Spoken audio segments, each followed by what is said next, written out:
Sultan Nagita Slavina pilih mobil listrik untuk Rafathar ke Alfamart, dia sebut murah cuma 410 juta.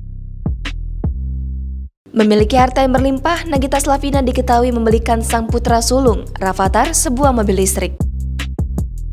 Nagita Slavina pun menyebut jika mobil listrik akan digunakan untuk Rafathar main atau sekedar pergi ke minimarket. Namun, dengan harga yang mencapai ratusan juta tersebut, istri Raffi Ahmad tersebut mengatakan jika harga itu adalah murah.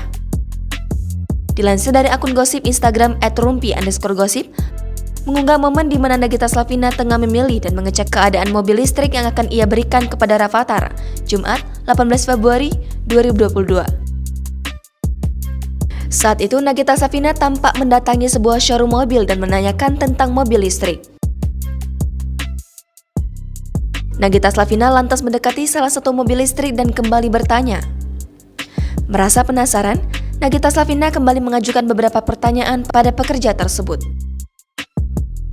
Melihat hal tersebut, sejumlah netizen lantas memberikan komentar.